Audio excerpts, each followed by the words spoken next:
21 मार्च 2025 शीतला सप्तमी का विशेष दिन है। इसके बाद अगले दिन 22 मार्च 2025 शीतला अष्टमी का विशेष दिन है।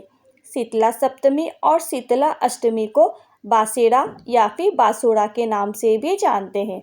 इस दिन क्या खाना चाहिए, क्या नहीं खाना चाहिए, माता के लिए भोग कैसे बनाना है, किस चीज़ का आपको विशेष रूप से ध्यान रखना है, कौन सी चीज़ों का उपयोग करना है, कौन सी चीज़ों का उपयोग करना वर्जित है, सभी की जानकारी आपको इस वीडियो के माध्यम से मिलने वाली है।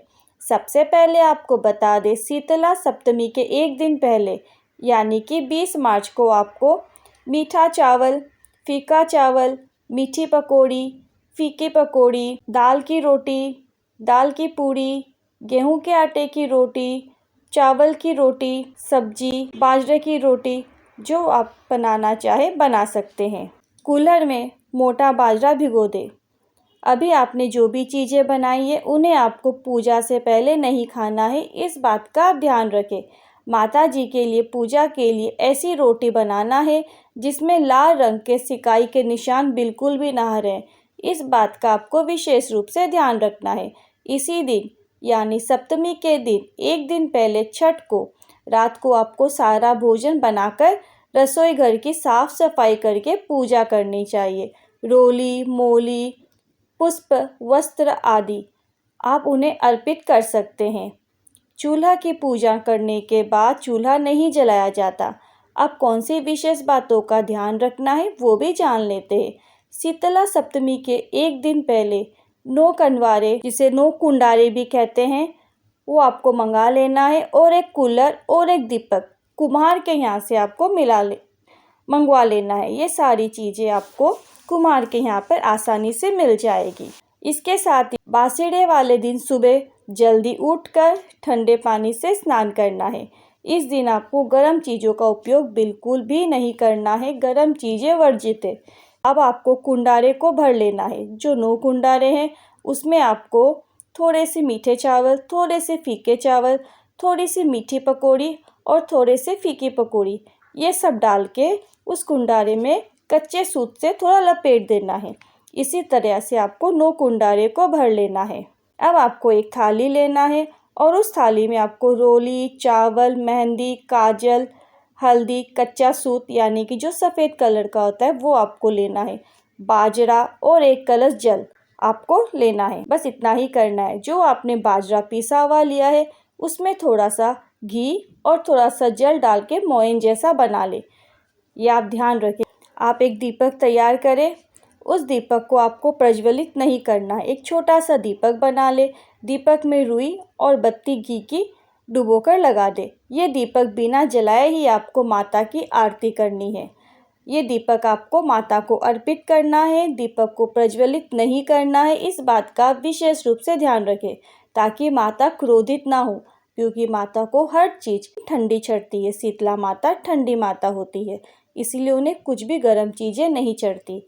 तो आप दीपक को भी प्रज्वलित ना करें, बिल्कुल ऐसे ही दीपक को तैयार करके बिना प्रज्वलित किए आपको माता की आरती करनी है। माता का आशीर्वाद आप पर हमेशा बना रहेगा। दीपक को प्रज्वलित नहीं करना है, आप ध्यान से इस बात को नोट कर ले। आपको माता को अर्पित करना है। पूजा के लिए साफ सुथरे और सुंदर वस्त्र पहने पूजा की थाली पर घर के सभी सदस्यों को रोली, हल्दी, टिक्का लगा दे।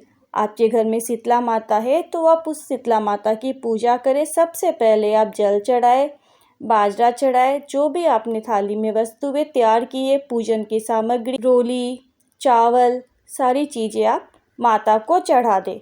और आप जो खाना बनाए हैं जैसे कि पूड़ी, पकौड़ी, मीठी पकौड़ी, फीकी पकौड़ी, चावल, ये सब भी माता को चढ़ाना चाहिए। सबसे पहले आप माता को जल से स्नान करवाएं, फिर रोली, हल्दी, टिक्का आदि लगाए, काजल, मेहंदी, सफ़ेद कच्चा सूत चढ़ाए माता को, और आपने जो कुंडारे तैयार किए हैं वो भी आप माता को अर्पित करें। इसके साथ ही जो बड़कूले की माला होती है वो भी आपको इस दिन एक चढ़ानी होती है, मतलब जो इस दिन आपको बड़कूले की माला भी अर्पित करनी रहती है। माँ की अर्चना करना चाहते हैं तो आप कर सकते हैं। अंत में वापस एक बार जल चढ़ाए। जल चढ़ाने के बाद जो जल बहता है, थोड़ा सा जल आप अपने लोटे में वापस डालकर ले आए।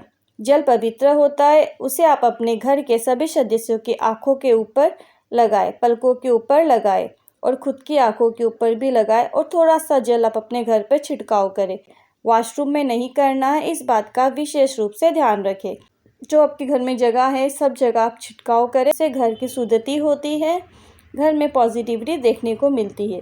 इसके बाद जो आपने माता को घर पे सामान चढ़ाया है, जो भी सामग्री चढ़ाई है, अगर अच्छे से रखी है तो वो आप किसी ब्राह्मण या ब्राह्मणी को दे सकते हैं और आप चाहे तो ये सारी चीज़ें गौ माता को भी खिला सकते हैं। इस प्रकार से शीतला माता की पूजन कर आप अपने पूरे परिवार को रोग मुक्ति प्रदान कर सकते हैं, घर की सुख समृद्धि कर सकते हैं और कुछ विशेष बातों जो इस वीडियो में बताई गई है उनका बिल्कुल अच्छे से ध्यान रखें और कोई भी गलती ना करें।